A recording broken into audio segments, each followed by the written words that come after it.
నమస్కారం. దూరదర్శన్ వార్తలకు స్వాగతం. నేను సరిత. ముందుగా ఈనాటి వార్తల్లోని ముఖ్యాంశాలు.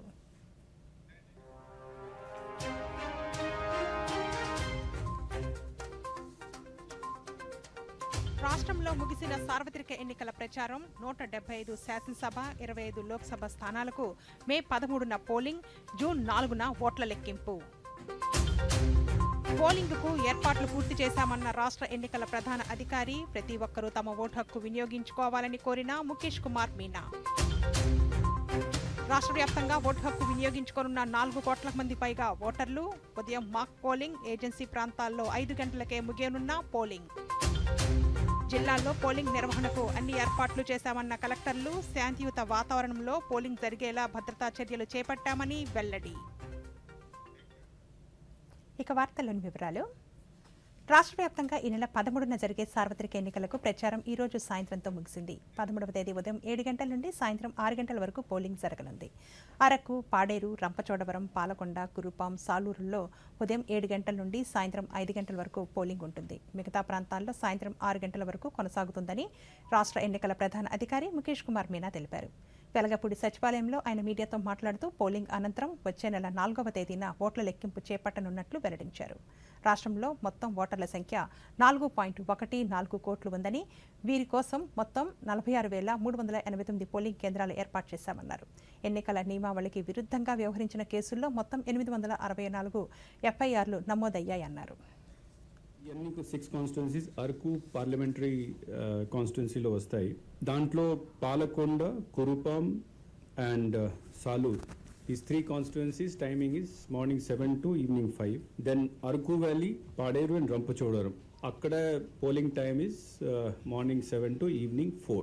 So apart from these 6 constituencies, everywhere 169 constituencies lo polling time morning 7 nunchi evening 6 varaku untadi, 11 hours polling. Ee roju అంటే again same 48 hours period silence period ఉంటుంది. అంటే ఎండ్ ఆఫ్ పోల్ నుంచి మనం ముందుకు వస్తే 48 hours ముందు వరకు సైలెన్స్ పీరియడ్ ఉంటుంది. So for 169 constituency silence period is from 6 PM ఈ రోజు నుంచి అక్కడ 6 PM వరకు.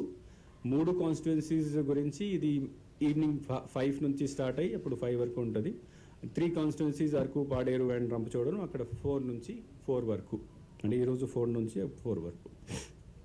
సో 3 కాన్స్టిట్యున్సీస్లో ఆల్రెడీ సైలెన్స్ పీరియడ్ స్టార్ట్ అయిపోయింది. ఈ సైలెన్స్ పీరియడ్ అంటే దిస్ ఈజ్ వెరీ క్రూషియల్. ఈ సైలెన్స్ పీరియడ్ అంటే ఈ టైంలో first of all political campaigning అంతా ఆగిపోవాలి. ఈరోజు 6 తర్వాత every place, everywhere except these 6 constituencies where it is already in motion, political campaigning has to stop. This is the first thing. నా political campaigning అంటే physical campaigning కాదు. దివ్యాంగుల సౌకర్యం కోసం ప్రత్యేకంగా మొబైల్ యాప్ అందుబాటులోనికి తీసుకువచ్చామని అనంతపురం జిల్లా collector doctor V Vinod Kumar తెలిపారు. ఎన్నికల సన్నద్ధతపై కలెక్టరేట్లో ఆయన మీడియాతో మాట్లాడుతూ ప్రజలందరూ ఓటు హక్కును సద్వినియోగం చేసుకోవాలని, పోలింగ్ కేంద్రాల వద్ద మౌలిక సదుపాయాల కల్పనతో పాటు అన్ని ఏర్పాట్లు చేసినట్లు తెలిపారు. సెక్టర్ ఆఫీసర్స్ కూడా ఆ మండల్ స్థాయిలోనే ఉండమని చెప్పడం జరిగింది. దాన్ని అక్కడ పొలిటికల్ పార్టీస్, ఏజెంట్స్, క్యాండిడేట్స్ దాన్ని చూడాలి. దాన్ని భద్రపరిచిన తర్వాత నెక్స్ట్ డే మార్నింగ్ 13వ తేదీ మార్నింగ్ 4 AM ఓపెన్ చేసి దాన్ని తీసుకొని వారు సెక్టర్లో అందుబాటులో ఉంటారు. 5:30కి 5:30కి మాక్ పోల్ తయారవుతుంది. సో మనకి ఏం ఇష్యూస్ వచ్చినా 5:30 to 9 AM వస్తుంది, మీ అందరికీ తెలుసు. అప్పటికెల్లా ఇది రెడీగా ఉంటుంది, whatever reserve which is required. అప్పటికెల్లా ఈ మాస్టర్ ట్రైనర్స్ తహసీల్దార్ ఆఫీస్లో ఉంటారు. అలానే కాన్స్టిట్యుయెన్సీకి ఒక్కళ్ళు కానీ 2 చొప్పున బిఎన్ నుంచి ఇంజనీర్స్ కూడా వచ్చారు. ఇంజనీరు జిల్లా స్థాయిలో ఉంటారు, 8 మంది క్షేత్రస్థాయిలో అంటే అసెంబ్లీ కాన్స్టిట్యుయెన్సీ హెడ్ క్వార్టర్స్లో 6తో అందుబాటులో ఉంటారు. సో వాళ్ళు కూడా ఏమైనా టెక్నికల్ ఇష్యూస్ ఉంటుంది. So we have made an action plan wear ఏమున్నా 15 నుంచి 20 నిమిషాలకిన ఎక్కువ తీసుకోకుండా మళ్ళీ రీస్టార్ట్ చేస్తాం. So we are confident. All kinds of training code చాలా 16 మార్చ్ నుంచి ఉంది కాబట్టి they all know it is already communicated. ఎటువంటి పొలిటికల్ ఇది లేకుండా సింపుల్ స్వీప్ యాక్టివిటీ, ఎన్నికల కమిషన్ గురించి, ఓటర్ హక్కుల గురించి అలాంటివే పెడతారు. సింపుల్ డిజైన్స్, ఏది భగవంతుడు కానీ అది కానీ ఇది కానీ ఏమి ఉండవు. An important part of democracy మీకు తెలుసు. దయచేసి ఏమున్న ఇష్యూస్ మా దృష్టికి తీసుకురండి, విల్ రిజాల్వ్ దాట్. అండ్ అలాగే ఎక్కడైనా మంచిది జరుగుతూ ఉంటే అది కూడా హైలైట్ చేయండి. ఇలాంటి అన్ని కార్యక్రమాలు తీసుకున్నాము. సో అనంతపురం ప్రజలందరూ విశాఖ జిల్లాలో సోమవారం జరిగే ఎన్నికల పోలింగ్కు అన్ని ఏర్పాట్లు చేసినట్లు జిల్లా కలెక్టర్ డాక్టర్ మల్లికార్జున తెలిపారు. పోలీస్ కమిషనర్ రవిశంకర్తో కలిసి మీడియాతో మాట్లాడుతూ జిల్లాలో 20,12,000 మంది ఓటర్లు ఉన్నారని, పోలింగ్ కోసం 1991 పోలీస్ స్టేషన్లను ఏర్పాటు చేసినట్లు కలెక్టర్ తెలిపారు. అలాగే దివ్యాంగులు, వృద్ధులకు ప్రత్యేక ఏర్పాట్లు చేసినట్లు పేర్కొన్నారు. కమిషనర్ ఈ సందర్భంగా మాట్లాడుతూ ప్రతి పోలింగ్ స్టేషన్ వద్ద పటిష్ట బందోబస్తు ఏర్పాటు చేసినట్లు చెప్పారు. అత్యంత సమస్యాత్మక పోలింగ్ స్టేషన్లను గుర్తించి భద్రతను మరింత కట్టుదిట్టం చేశామన్నారు. పోలింగ్ స్టేషన్ లో కూడా 11 రకాల ఏదైతే బేసిక్ ఫెసిలిటీస్ ఉన్నాయో అన్ని ఏర్పాటు చేయడం జరిగింది. అలాగే పోలింగ్ స్టేషన్స్ లో మనం చూసుకుంటే సుమారుగా 11 polling station model polling stations గా మనం పెట్టుకోవడం జరిగింది. అలాగే 7 constituencies polling station women led polling station, కేవలం ఉమెన్ మాత్రమే ఎంటైర్ ఎలక్షన్ నిర్వహిస్తారు. అలాగే మనకు యూత్ కూడా 2 పోలింగ్ స్టేషన్స్ ఎంటైర్ యూతే దాంట్లో లీడ్ చేస్తారు. అలాగే మనకి విభిన్న ప్రతిభావంతుల సహాయంతో ఒక 2 పోలింగ్ స్టేషన్స్ ఎంటైర్ వాళ్ళే ఎలక్షన్ ప్రాసెస్ ని లీడ్ చేస్తారు. అలాగే మనకి మీరు గమనిస్తే 1000 వీల్ చైర్లని మనం ఆల్రెడీ ఆ లొకేషన్స్ కి పంపించడానికి అన్ని ఏర్పాట్లు సిద్ధం చేయడం జరిగింది. టోటల్ నెంబర్ ఆఫ్ బూత్స్ ఏదైతే ఉందో 1859 పోలింగ్ స్టేషన్స్ ఏదైతే ఉందో వాటిని కేటగరైజ్ చేసుకున్నాము. దాంట్లో 765 polling station locations are there. ఈ 400 దాంట్లో 476 ఆర్ క్రిటికల్. ఆ 476 లో మళ్ళీ 155 are the locations which are critical. ఈ క్రిటికల్ పోలింగ్ స్టేషన్స్ ఏదైతే ఉందో అది ఎలక్షన్ కమిషన్స్. విజయనగరం జిల్లాలో ఎన్నికల నిర్వహణకు ఏర్పాట్లు పూర్తయ్యాయని జిల్లా ఎన్నికల అధికారి కలెక్టర్ నాగలక్ష్మి చెప్పారు. ప్రతి ఒక్కరూ తమ ఓటు హక్కును వినియోగించుకుని జిల్లాలో 100% ఓటింగ్ నమోదుకు కృషి చేయాలని కోరారు. ఎస్పీ దీపికతో కలిసి ఈరోజు ఆమె మీడియాతో మాట్లాడుతూ జిల్లాలో 99% ఓటర్ స్లిప్పుల పంపిణీ పూర్తయిందన్నారు. దాదాపు 15 లక్షల మంది ఓటర్లు ఉన్నారని, 1800కు పైగా పోలింగ్ కేంద్రాలను ఏర్పాటు చేశామని చెప్పారు. ఎస్పీ దీపిక ఈ సందర్భంగా మాట్లాడుతూ జిల్లాలో ఎన్నికల ప్రక్రియను శాంతియుతంగా, ప్రశాంతంగా పూర్తి చేసేందుకు అవసరమైన అన్ని జాగ్రత్తలను తీసుకున్నామన్నారు. వాళ్ళు కూడా పాల్గొంటున్నారు. మన జిల్లాలో 15.62 lakh ఓటర్స్ నమోదై ఉన్నారు మన ఎలక్టోరల్ రోల్లో. సో వీళ్ళందరూ కూడా ఖచ్చితంగా మనకి ఎలక్షన్ లో పార్టిసిపేట్ చేయాలి అనేది ఇన్ఫర్మేషన్ ఇస్తూ అందరినీ ఆహ్వానిస్తున్నాం. ఓటర్స్ సంబంధించి ఓటర్ స్లిప్ డిస్ట్రిబ్యూషన్ దాదాపు 99% ఓటర్ స్లిప్ డిస్ట్రిబ్యూషన్ కవర్ చేయడం జరిగింది. మనకి ఇంకా కొన్ని అన్డిస్ట్రిబ్యూటెడ్ స్లిప్స్ మనకి ఎవరైతే పోలింగ్ స్టేషన్ కి డైరెక్ట్ గా వస్తారో వాళ్ళకి కూడా ఇవ్వడం జరుగుతుంది. సో ఓటర్ స్లిప్ డిస్ట్రిబ్యూషన్ తో పాటు జిల్లాలో ఓటర్ గైడ్, తర్వాత ముఖ్యంగా డిఫరెంట్లీ ఏబుల్డ్ ఓటర్స్ కి పీడబ్ల్యూడీస్ ఓటర్ గైడ్ కూడా హౌస్ టు హౌస్ మనము డిఎల్ఓస్ ద్వారా ఇవ్వడం జరిగింది. సో దాంట్లో క్లియర్ గా వాళ్ళ పోలింగ్ స్టేషన్ నేమ్ కానీ, లొకేషన్ కానీ, ఆ పోలింగ్ స్టేషన్ లో వాళ్ళ సీరియల్ నంబర్ ఏంటి, ఇన్ఫర్మేషన్ అంతా కూడా క్లియర్ గా ఓటర్స్ అందరికీ కూడా కమ్యూనికేట్ చేయడం జరిగింది. మొత్తం critical vulnerable polling stations 362 polling stations ఉన్నాయి. 67% మనము పోలింగ్ స్టేషన్స్ ని వెబ్కాస్టింగ్ కింద కూడా కవర్ చేస్తున్నాము. వెబ్కాస్టింగ్ అనేది లోపల బయట కూడా. దేశంలో అతిపెద్ద ప్రజాస్వామ్య ఓట్ల పండుగ ఈ సార్వత్రిక ఎన్నికలని శ్రీకాకుళం జిల్లా కలెక్టర్ డాక్టర్ మంజీర్ జిలానీ సామూన్ అన్నారు. మే 13న పోలింగ్ నేపథ్యంలో 7 గంటల నుండి సాయంత్రం 6 గంటల వరకు జరగనున్న పోలింగ్ ఏర్పాట్లపై జిల్లా ఎస్పీ జిఆర్ రాధికతో కలిసి కలెక్టర్ మీడియాతో మాట్లాడుతూ హింసకు తావు లేకుండా, రీపోలింగ్కు అవకాశం లేకుండా జిల్లా యంత్రాంగం కృషి చేస్తోందని తెలిపారు. జిల్లాలోని 8 నియోజకవర్గాల పరిధిలో 2,358 పోలింగ్ స్టేషన్లు ఏర్పాటు చేశామని, 18,92,457 మంది ఓటర్లు ఓటు హక్కును వినియోగించుకోనున్నట్లు తెలిపారు. అసెంబ్లీ కాన్స్టిట్యున్సీస్ ఏదైతే ఉన్నాయో దానికి కూడా సైమిల్టేనియస్ ఎలక్షన్ ఉంటుంది. సో ప్రతి ఒక్క ఓటర్ పార్లమెంట్ కోసం, దాంతోపాటు అసెంబ్లీ కోసం కూడా ఓటు వేయాల్సి ఉంటుంది పోలింగ్ స్టేషన్లో. జిల్లా సంబంధించిన కొన్ని మనం స్టాటిస్టిక్స్ చూస్తే శ్రీకాకుళం జిల్లాలో 18,92,457 ఓటర్స్ ఉన్నారు టోటల్ మొత్తం. ఆల్రెడీ ఈ రోల్ ఫ్రీజ్ చేయడం జరిగింది. సో ఇది మొత్తం పక్కా నంబర్, ఫైనల్ నంబర్. జిల్లాలో 2,358 పోలింగ్ స్టేషన్స్ ఉన్నాయి. దానిలో ఆక్సిలరీ ఒక పోలింగ్ స్టేషన్ క్రియేట్ చేయడం జరిగింది. 1500 కంటే ఓటర్స్ ఎక్కువ ఉంటే ఆ టైంలో auxiliary polling station ECI norms ప్రకారం తయారు చేయడం జరుగుతున్నది. సో మన జిల్లాలో ఒక ఆక్సిలరీ పోలింగ్ స్టేషన్ ఉంది. Both for assembly and parliamentary elections అన్నీ కూడా సజావుగా నిర్వహించడం కోసం జిల్లా పోలీసు శాఖ తగినటువంటి చర్యలు తీసుకుంటోంది. శ్రీకాకుళం జిల్లాలో ఉన్నటువంటి 8 అసెంబ్లీ నియోజకవర్గాలు, అదేవిధంగా ఒక పార్లమెంటరీ నియోజకవర్గం, వీటికి సంబంధించి మొత్తంగా 2000 మంది పోలీసులతో 11 పారామిలిటరీ బలగాలతో 2 ప్లెటూన్ ఏపీఎస్పీలతో మనము ఈ ఎలక్షన్స్కి కావాల్సినటువంటి బందోబస్తు సెక్యూరిటీ అరేంజ్మెంట్స్ చేయడం జరుగుతోంది. జిల్లా మొత్తంలో కూడా 7 అంతర్రాష్ట్ర చెక్ పోస్టులు ఉన్నాయి ఒరిస్సా రాష్ట్రం వెంబడి. అదేవిధంగా పార్వతీపురం, మన్యం, విజయనగరం జిల్లాతో అంతర్జిల్లా చెక్ పోస్టులు కూడా 4 పనిచేస్తాయి. పారదర్శకంగా శాంతియుతంగా ఎన్నికలను నిర్వహించేందుకు అందరూ సహకరించాలని Vijayawada police commissioner PhD Ramakrishna ప్రజలను కోరారు. అన్ని శాఖల సమన్వయంతో పోలీస్ శాఖ పనిచేస్తోందని తెలిపారు.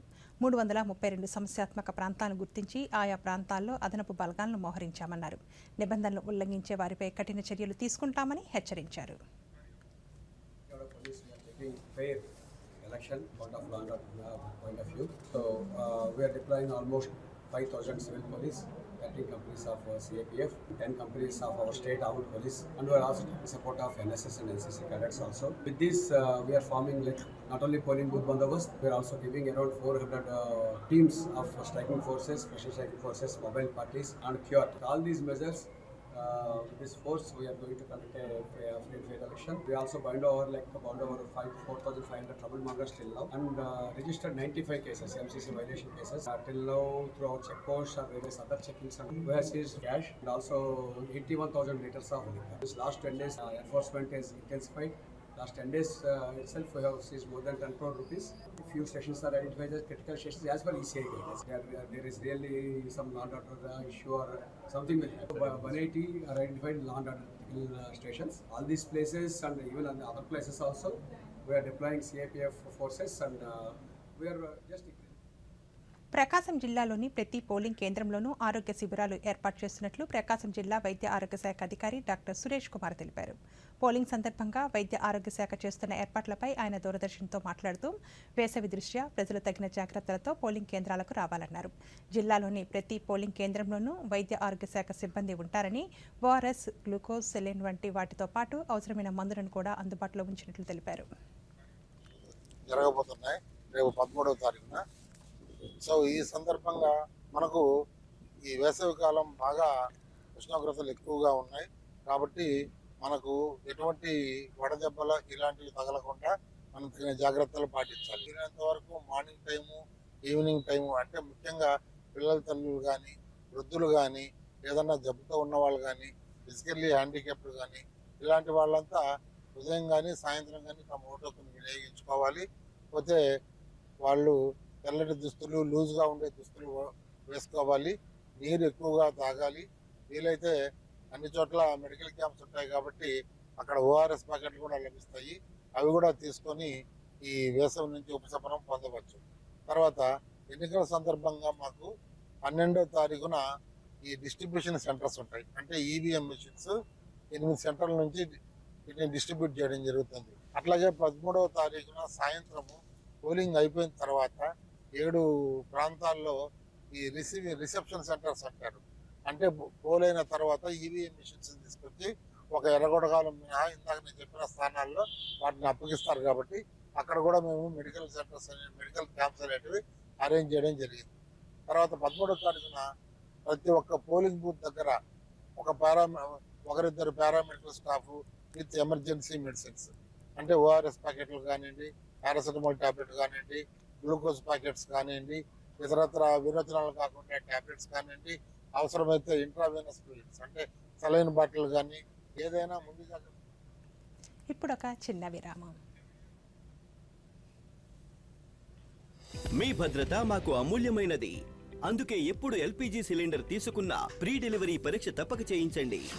మీ భద్రతను మరింత మెరుగ్గా నిర్ధారించడానికి ప్రతి ఇంటిలోనూ జరుగుతోంది వంట గ్యాస్ ఉపకరణాల భద్రతా పరీక్ష. ఒకవేళ భద్రతా హోస్ పాడైతే వెంటనే మార్పించండి. అత్యవసర పరిస్థితిలో 1906కు కాల్ చేయండి. స్వచ్ఛ ఇంధన వాగ్దానం, సురక్షిత వంటగదే లక్ష్యం. తాతయ్య, బంగారు కొండ అంటే ఏంటి? ముద్దు బిడ్డని అచ్చంగా నీలాగా. నాన్న, ఆన్లైన్ ఫారెక్స్ ట్రేడింగ్ పై best offers, high returns, bonus deposit, ఇంకా బహుమతులు గెలుచుకునే అవకాశం. కురుచున్న కొమ్మనే నరకడం అంటే ఏంటి? కష్టాలని పిలవడం మీ నాన్నలాగా. ఆర్బీఐ అంటుంది ఆకర్షణీయమైన ఆఫర్స్ తో ప్రలోభ పెట్టే అనధికృత ప్లాట్ఫామ్స్ పై ఫారెక్స్ ట్రేడింగ్ చేయడం అంటే కొరిమితో తలగొక్కోవడమే. అంటే ఏంటి? ఈయన్ని అడుగు. అర్థమైంది నాన్న. ఆర్బీఐ అంటుంది విషయాలు తెలుసుకోండి, జాగరూకంగా ఉండండి. తిరిగి వార్తలకి స్వాగతం. సామాజిక సాధికారతకు ఆచార్య నాగార్జున విశ్వవిద్యాలయం నిరంతరం కృషి చేస్తోందని రెక్టార్ ఆచార్య పి వరప్రసాద్ మూర్తి తెలిపారు.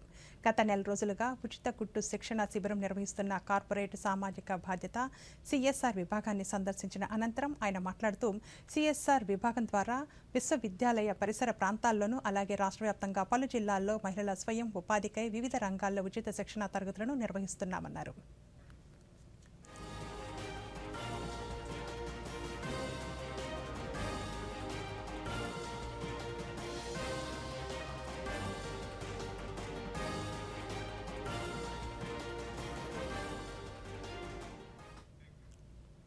పశ్చిమ గోదావరి జిల్లా భీమవరంలో 14 కోర్టు భవనాల సముదాయ నిర్మాణానికి జిల్లా పరిపాలనా న్యాయమూర్తి, హైకోర్టు న్యాయమూర్తుల జస్టిస్ బి కృష్ణమోహన్, జస్టిస్ ఆకుల వెంకట శేషసాయి ఈరోజు భూమి పూజ నిర్వహించారు. భీమవరం పాత సివిల్ కోర్టు ప్రాంగణంలో నూతనంగా 80 కోట్ల 60 లక్షల రూపాయల వ్యయంతో ఈ భవనాలను నిర్మించనున్నారు.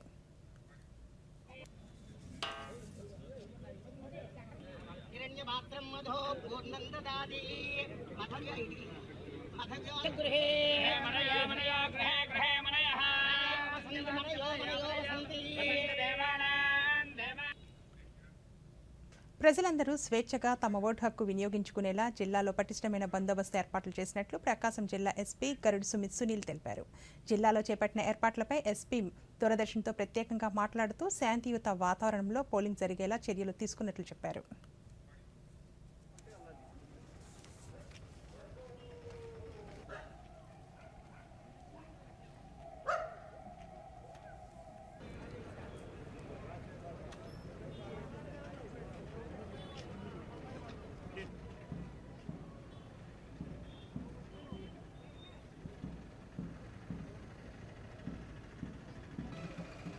Ongole assembly constituency election commission ద్వారా సెన్సిటివ్గా గుర్తించడం జరిగింది. దానివల్ల ఒంగోలులో ఉన్న సెన్సిటివ్ పోలింగ్ స్టేషన్లో మిగతా కాన్స్టిట్యుయెన్సీ కంటే ఎక్కువ స్కేల్లో సిఏపిఎఫ్ ఫోర్స్ మేము పెట్టాము. దాంతోపాటు reserve forces, pickets plus QRTs కూడా సెన్సిటివ్ పాయింట్స్లో ముందుగానే. సార్వత్రిక ఎన్నికల నేపథ్యంలో ప్రతి ఒక్కరూ తమ ఓటు హక్కు వినియోగించుకునేలా రాష్ట్ర ఎన్నికల సంఘం విస్తృత అవగాహన కార్యక్రమాలు నిర్వహిస్తోంది. ఓటు హక్కు ప్రాధాన్యతను తెలియజేస్తూ విజయవాడలోని వివిధ ప్రాంతాల్లో ఏర్పాటు చేసిన కళాకృతులు చూపరులను కట్టిపడేస్తున్నాయి. విజయవాడ స్వరాజ్య మైదానంలో అంబేద్కర్ విగ్రహ ప్రాంగణంలో ఏర్పాటు చేసిన సైకత శిల్పం అందరినీ ఆకట్టుకుంటుంది.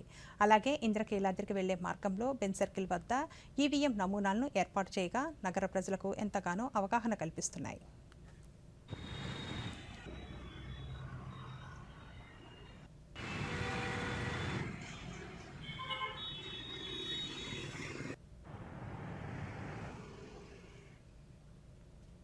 సార్వత్రిక ఎన్నికల పోలింగ్ కోసం తిరుపతి జిల్లాలో పకడ్బందీగా ఏర్పాట్లు చేస్తున్నట్లు తిరుపతి జిల్లా ఎన్నికల అధికారి ప్రవీణ్ కుమార్ తెలిపారు. జిల్లాలో ఎన్నికల ఏర్పాట్లపై ఈరోజు ఆయన మీడియాతో మాట్లాడుతూ జిల్లా వ్యాప్తంగా మొత్తం 2140 పోలింగ్ స్టేషన్లో అన్ని ఏర్పాట్లు పూర్తి చేశామన్నారు. పోలింగ్ బూతుల వద్ద ఓటర్లకు అవసరమైన మౌలిక సౌకర్యాలు కల్పిస్తున్నామన్నారు. అక్కడ బందోబస్తు అన్ని కూడా చేస్తారు. సో ఇప్పుడు తర్వాత పోల్ డే ఏ విధంగా ఎస్ఓపి మనం ఫాలో చేయాలి, ఆ బందోబస్తు గురించి కూడా ఎస్పీ గారు కూడా ఇప్పుడు చెప్పడం జరుగుతుంది. మన జిల్లాలో 2140 పోలింగ్ స్టేషన్లో అన్ని ఏర్పాట్లు పూర్తి చేయడం జరిగింది. అన్ని పూర్తి అయినట్టు నిన్న ఒక రిపోర్ట్ కూడా ఎలక్షన్ కమిషన్కి పంపించడం జరిగింది. 6 అసెంబ్లీ సెగ్మెంట్లో అక్కడున్న రిటర్నింగ్ ఆఫీసర్స్ అన్ని ఏర్పాట్లు పూర్తి చేశారు. కొన్ని ఏర్పాట్లు ఇప్పుడు జరుగుతున్నాయి. రేపు ఇంపార్టెంట్ డే T-1 డే 12వ తేదీ అసెంబ్లీ సెగ్మెంట్ స్థాయిలో పోలింగ్ పార్టీస్ అక్కడ నుంచి డిస్ట్రిబ్యూషన్ సెంటర్ ఏర్పాటు చేసి అక్కడ నుంచి డిస్పాచ్ చేసి పోలింగ్ స్టేషన్లో పంపించడం జరుగుతుంది. రేపు సాయంత్రం దాకా అన్ని పోలింగ్ పార్టీస్ అన్ని పోలింగ్ స్టేషన్లు చేరుకొని ఎల్లుండి 13వ తేదీ పోలింగ్ సంబంధించి ఏర్పాట్లు ఇక్కడ పూర్తి చేయడం జరుగుతుంది. ఈచ్ పోలింగ్ స్టేషన్లో ఎక్కడన్నా కూర్చోవడానికి అరేంజ్మెంట్ చేయడం, వేవ్ కాస్టింగ్ సంబంధించి ఏర్పాట్లు పూర్తి చేయడం, next day mock poll start చేసి పోలింగ్ చేయడానికి అన్ని ప్రక్రియ 13వ తేదీన పోలింగ్ కోసం ఎన్టీఆర్ జిల్లాలో కట్టుదిట్టమైన ఏర్పాట్లు చేసినట్లు జిల్లా ఎన్నికల అధికారి ఎస్ దిల్లీరావు తెలిపారు. విజయవాడలో ఈ రోజు ఆయన మీడియాతో మాట్లాడుతూ మొత్తం 1592 పోలింగ్ స్టేషన్లను ఏర్పాటు చేసినట్లు తెలిపారు. ఈవీఎంలలో సాంకేతిక సమస్యలు తలెత్తితే సత్వర పరిష్కారం కోసం నిపుణులతో పాటు ఇంజనీర్లను అందుబాటులో ఉంచినట్లు చెప్పారు. 1792 polling parties are there and sufficient around 15% reserve we have given. So if any absentees are there from reserve, there's a replacement then and there itself there will be. Polling stations, all polling 1792 polling stations of PC12 are well equipped. So today and tomorrow the barricading part and shade part, everything we are taking care. Rest of EMF already is there. So there are certain locations with multiple number of polling stations. There we are taking water assistance booth with alphabetical order roll and also this barricading part and all. So shade is one important thing, and we are preparing for any eventuality like rains if any. So with regard to roll, everything is ready, and today we will prepare marked copy based on the postal ballot. So from other districts data we received, so today we will prepare the సార్వత్రిక ఎన్నికల పోలింగుకు ఏలూరు జిల్లాలో అన్ని ఏర్పాట్లు పూర్తి చేశామని జిల్లా ఎన్నికల అధికారి వి ప్రసన్న వెంకటేష్ తెలిపారు. ఏలూరులో ఆయన మీడియాతో మాట్లాడుతూ జిల్లాలో 1744 పోలింగ్ కేంద్రాలు ఏర్పాటు చేశామని 16,37,430 మంది ఓటర్లు తమ ఓటు హక్కును వినియోగించుకోనున్నారని తెలిపారు. జిల్లాలో ఎటువంటి హింసకు తావు లేకుండా ప్రశాంత వాతావరణంలో ఎన్నికల నిర్వహణకు ప్రతి ఒక్కరూ సహకరించాలన్నారు. ఎలక్షన్ సంబంధించి సిరీస్ ఆఫ్ యాక్టివిటీస్ ఆల్రెడీ మనం కంప్లీట్ చేయడం జరిగింది. నామినేషన్ ప్రాసెస్, స్క్రూటినీ ప్రాసెస్, తర్వాత EVM preparation, electoral role preparation, postal ballot, home voting, ఈ ప్రాసెస్ అన్నీ కంప్లీట్ అయ్యి ఎలక్షన్ కంపైన్స్ ఏది ఉన్నాయో ప్రచారాలు మొత్తంగా పూర్తిగా ముగించడం జరుగుతుంది. దాని తర్వాత నుంచి ప్రచారాలు ఏం చేయడానికి లేదు. నెక్స్ట్ డే మార్నింగ్ పేపర్లో ఏమైనా అడ్వర్టైజ్ మాత్రం ఇవ్వాలంటే అది MCMC media certification monitoring committee దగ్గర అప్రూవల్ తీసుకుని ప్రయర్ అప్రూవల్తో అడ్వర్టైజ్మెంట్స్ ఏదైనా ఇవ్వాలంటే ఇచ్చుకోవచ్చు తప్ప ఇంకా ప్రచారాలు చేసుకోవడానికి ఉండదు. ఆ పీరియడ్లో సోషల్ మీడియాలో కూడా ప్రచారాలు చేసుకోవడానికి వీల్లేదు. బల్క్ ఎస్ఎంఎస్ అలాంటిది కూడా పంపించుకోవడానికి వీల్లేదు. ఆ పీరియడ్లో పూర్తిగా మనకి సైలెన్స్ పీరియడ్ అనేది ఉండాలి. మన పోలింగ్ 13th మార్నింగ్ 7 గంటలకి స్టార్ట్ అయ్యి ఈవినింగ్ 6 o'clock దాకా ఉంటుంది. దానికి కావాల్సిన అన్ని అరేంజ్మెంట్స్ ఆల్రెడీ చేసుకోవడం జరిగింది. పైగా ఈ 48 hours పీరియడ్లో డ్రై డే డిక్లరేషన్, అంటే లిక్వర్ స్టోర్స్ అన్నీ కూడా క్లోజ్ చేసి డ్రై డే డిక్లరేషన్ అన్నది చేయడం జరిగింది. మరియు 140 సమాజంలో వివక్షకు గురవుతున్న వారిలో హిజ్రాలు ఒకరు. గుంటూరు జిల్లా వ్యాప్తంగా ఈ సార్వత్రిక ఎన్నికల్లో 150 మంది హిజ్రాలు తమ ఓటు హక్కును వినియోగించుకోనున్నారు. ఈ నేపథ్యంలో దూరదర్శన్ వారు నివసించే కాలనీకి వెళ్లి పలకరించింది. ఓటు హక్కు వినియోగంపై అవగాహన, ఓటు వేసే సమయంలో ప్రాధాన్యతలు, పాలకుల నుండి వారు కోరుకునే అంశాలపై అభిప్రాయాలను పంచుకున్నారు. గుంటూరు నగర పరిధిలోని ఓబుల్నాయుడు పాలెంలోని హిజ్రాల కాలనీ నుండి మా గుంటూరు ప్రతినిధి రవిశంకర్ ముఖాముఖిని ఇప్పుడు చూద్దాం.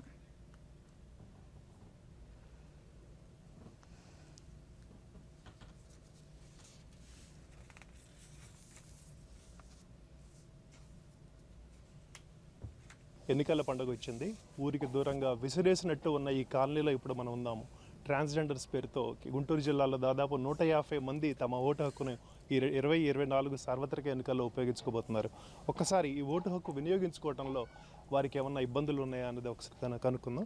చెప్పండి అమ్మా, ఓటర్ స్లిప్పులు పంపిణీ దగ్గర నుంచి మీరు ఏ విధమైన ఇబ్బందులు ఏమన్నా ఎదుర్కొంటున్నారా? అంతా సజావుగానే సాగుతుందా? స్లిప్పులు పంచేటప్పుడు ఎదుర్కొంటూనే ఉన్నామండి. ఎందుకంటే వాళ్ళు పంచేటప్పుడు ఇళ్ళ దగ్గరికి మామూలుగా మేల్ కానీ ఫీమేల్ దగ్గరికి కానీ వెళ్ళేటప్పుడు అందరు ఇళ్ళకి బాగానే వెళ్ళి ఇస్తున్నారు. ట్రాన్స్జెండర్ దగ్గరికి వచ్చేసరికి వాళ్ళ దగ్గరికి మనం ఎందుకు వెళ్ళాలి, వాళ్ళకి ఎందుకు పంచాలి స్లిప్లు అనేసి వాళ్ళు ఒక వ్యాఖ్యానంగా చూడటము, అలసై చూసుకోవటము, వాళ్ళ దగ్గరకు వచ్చేసరికి వీళ్ళకి ఇవ్వాలా, వీళ్ళకి ఓట్లు వేయటమే, వీళ్ళు ఓట్లు అయిపోయిన చెప్పిన ఏం కాదు, మనకు సంబంధం ఏంటి వాళ్ళతో.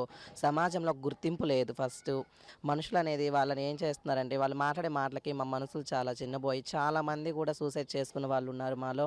బూతుల్లోకి వచ్చేసరికేనేమో బూతుల్లో నించోడానికి మేల్కి ఫీమేల్కి నించోడానికి కూడా మాకు మేల్ నించొని ఒక పక్కన ఉంటారు, ఫీమేల్స్ అందరూ ఒక పక్కన ఉన్నాం. మేము ఫీమేల్స్లో నించుంటున్నా కానీ ఫీమేల్స్ కొంతమందికి నచ్చక ఫీమేల్స్ వచ్చేసరికి వీళ్ళు ఎందుకు మన వైపు నించుంటున్నారు, వీళ్ళు ఎందుకు నించోవాలి, వీళ్ళు కూడా ఓట్లు వేయడానికి వస్తున్నారా అనేసి వాళ్ళు అంటారు. మేల్స్ ఏమో వీళ్ళకి ఎందుకు ఓట్లు ఇస్తున్నారు, మేము ఇట్లాగా ఓట్లు ఇస్తే మేము రాము అనేసి కొంతమంది చాలా ఏకనంగా మాట్లాడటం జరుగుతుంది. మేము అట్లాగా ఓటర్ లిస్ట్కి వచ్చేసరికి మాకు చాలా ఇబ్బందిగానే ఉంటుంది సార్. ఈ విధమైన డిస్క్రిమినేషన్ ఎదుర్కొంటున్న పరిస్థితుల్లో వీళ్ళు హోమ్ ఓటింగ్కి ఎందుకు అడాప్ట్ చేసుకోలేదు? ఒకవేళ హోమ్ ఓటింగ్ మీద వీళ్ళ అభిప్రాయం ఏంటన్నది ఇప్పుడు వీళ్ళ లీడర్ ఎవరైతే ఉన్నారో నీరజ్తో ఒకసారి మనం మాట్లాడి తెలుసుకుందాం. హోమ్ ఓటింగ్ మేము అడాప్ట్ చేసుకోవట్లేదంటే దానికి కారణాలు ఉన్నాయండి. ఎందుకంటే మేమే జనంలోకి వెళ్ళి జనంలో ఉన్న చులకన భావన చిన్న చూపు తగ్గించుకోవాలనుకుంటున్నాం. అది హోమ్ ఓట్ మేమే అడాప్ట్ చేసుకున్నాం అనుకోండి, అంటే పబ్లిక్లో వీళ్ళకి కలవటానికి వీళ్ళకి ఇష్టం లేదనేసి తెలియటానికంటే మేము అట్లా అనుకోవట్లేదు, మాకు అవసరం లేదండి. ఎందుకంటే పబ్లిక్లో ఇవాళ వెళ్తాం, ఇవాళ మమ్మల్ని చులకన చేసేవాళ్ళు రేపొద్దున గౌరవిస్తారు కదా, తద్వారా మా మీద ప్రేమ అభిమానాలు పెరుగుతాయని చెప్పి మేమైతే సపరేట్గా ఏది కోరుకోమండి. మేమైతే సపరేట్గా ఉండాలని కూడా మేము ఎప్పుడు కూడా ఎవరిని అడగలేదు కూడా, గవర్నమెంట్ని కానీ అలాగే మీడియా వాళ్ళతో మాట్లాడేటప్పుడు కూడా ఎప్పుడు అడగలేదు. సో డిస్క్రిమినేషన్ అనేది మా పట్ల చాలా ఎక్కువగా ఉంటుందని చెప్పి వీళ్ళు అంటున్నారు. అలాగే ఓట్లు వేయడానికి మాకు ఇంటి దగ్గరకు వచ్చి ఓటింగ్ వేయించుకోకర్లేదు, మేమే అక్కడికి వెళ్తాం, మేమే జనాలతో కలుస్తాం. ఓన్లీ థింగ్ ఈజ్ గవర్నమెంట్ మాకు కూడా అవకాశాలు ఇవ్వాలి ఎదగటానికి, చదువుకోవటానికి కూడా అని చెప్పి. సార్వత్రిక ఎన్నికల నేపథ్యంలో సామాజిక మాధ్యమాల్లో వస్తున్న వదంతులు, ఫోటో మార్పింగ్లు, ఇంకా పార్టీల మీద వస్తున్న అనుచిత వ్యాఖ్యలపై ఎన్నికల సంఘం ప్రత్యేక దృష్టి సారించింది. ఐపీసీ సెక్షన్ 153A ఆధారంగా అనైతిక చర్యలు చేపట్టిన వారిపై క్రిమినల్ కేసులు నమోదవుతాయని, జైలు శిక్ష, జరిమానాలు విధించబడతాయని అధికారులు తెలిపారు. సోషల్ మీడియా సాధనాలు అయిన వాట్సాప్, ఫేస్బుక్, ఇన్స్టాగ్రామ్, యూట్యూబ్లతో నేడు ప్రతి ఒక్కరికి అనుబంధం ఏర్పడింది. ప్రస్తుతం దేశవ్యాప్తంగా ఎన్నికలు జరుగుతున్న నేపథ్యంలో సామాజిక మాధ్యమాలలో పెట్టే పోస్టులపై వివిధ విభాగాల దృష్టి ఉంటుంది. ముఖ్యంగా ఎన్నికల ప్రవర్తనా నియమావళి అమల్లోకి వచ్చిన వేళ సామాజిక మాధ్యమాలపై సునిశిత నిఘా ఉంటుంది. లోక్సభ ఎన్నికల నేపథ్యంలో సామాజిక మాధ్యమాల పోస్టులపై ఎన్నికల సంఘం ప్రత్యేక దృష్టి సారించింది. ప్రస్తుతం సామాజిక మాధ్యమాల వినియోగం పెరిగిన నేపథ్యంలో దాదాపు అన్ని పార్టీల అభ్యర్థులు వీటిని విస్తృతంగా వినియోగించుకుంటున్నారు. అయితే కొందరు వదంతులు సృష్టించి క్షణాల్లో దాన్ని వైరల్ చేయడమే పనిగా పెట్టుకున్నారు. ఇలాంటి వారిపై క్రిమినల్ కేసులు పెట్టి కఠిన చర్యలు తీసుకునేందుకు అధికారులు చర్యలు తీసుకుంటున్నారు. సామాజిక మాధ్యమాలలో విద్వేషాలు రెచ్చగొట్టే వ్యాఖ్యలు, అనుచితమైన మార్ఫింగ్ చిత్రాలు, తప్పుడు సమాచారాన్ని సామాజిక మాధ్యమాలలో పోస్టు చేస్తే పోలీసులు క్రిమినల్ కేసులు నమోదు చేస్తారు. ఐపీసీ 153A పాటు ఇతర చట్టాల కింద కేసులు నమోదు చేస్తామని ఇప్పటికే హెచ్చరించారు. ఇక ఈ చట్టం కింద నేర నిరూపణ అయితే 3 ఏళ్ల జైలు లేదా జరిమానా విధించే అవకాశం ఉంది. ఇలాంటి వాటిని ప్రోత్సహించొద్దని, అనుచిత పోస్టులు పెట్టేవారిని గ్రూపుల నుంచి తొలగించాలని అడ్మిన్లకు పోలీసులు సూచిస్తున్నారు. ప్రస్తుతం ఎన్నికల హడావుడి పెరిగిన నేపథ్యంలో రాజకీయ పార్టీలే లక్ష్యంగా రెచ్చగొట్టే వ్యాఖ్యలు పోస్టు చేసే అవకాశం ఉంది. అలాంటి వాటిని గ్రూపుల్లో ఉంచితే అవి వైరల్గా మారే అవకాశం ఉంది. ఇలాంటి వాటిల్లో ఎవరైనా ఇరుక్కుంటే భవిష్యత్తులో తీవ్ర ఇబ్బందులు ఎదుర్కోవాల్సి వస్తుందని అధికారులు సూచిస్తున్నారు. ఎన్నికల సమయం కాబట్టి ఎన్నికల వ్యవహారంలో సంయమనం పాటించాలి. ముఖ్యంగా యువత అత్యంత జాగ్రత్తతో వ్యవహరించకుంటే భవిష్యత్తు అగమ్య గోచరంగా మారే ప్రమాదం ఉంది. ఉత్తరాఖండ్లోని ప్రముఖ పుణ్యక్షేత్రం బద్రీనాథ్ ఆలయ ముఖద్వారాలు రేపు ఉదయం 6 గంటలకు భక్తుల సందర్శనార్థం తెరుచుకోనున్నాయి. ఈ మేరకు ఫిబ్రవరి 14వ తేదీ వసంత పంచమి నాడు ఆలయ ప్రవేశ తేదీ, సమయం వివరాల గురించి నిర్వాహకులు ప్రకటన విడుదల చేశారు. తిరిగి ఆలయాన్ని మూసివేసే తేదీని విజయదశమి రోజు ప్రకటించనున్నారు. భక్తులకు ఎలాంటి అసౌకర్యం కలగకుండా అన్ని ఏర్పాట్లు పూర్తి చేశామని అధికారులు తెలిపారు.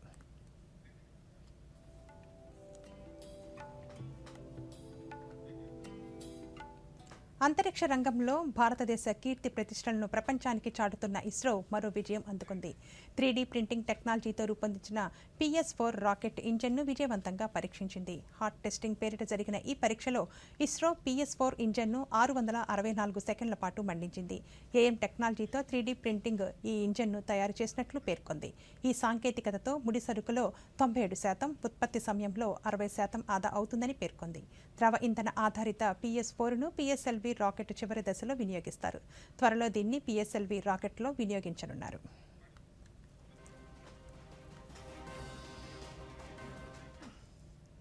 ఈ వార్తలు ఇంతటితో సమాప్తం. నమస్కారం.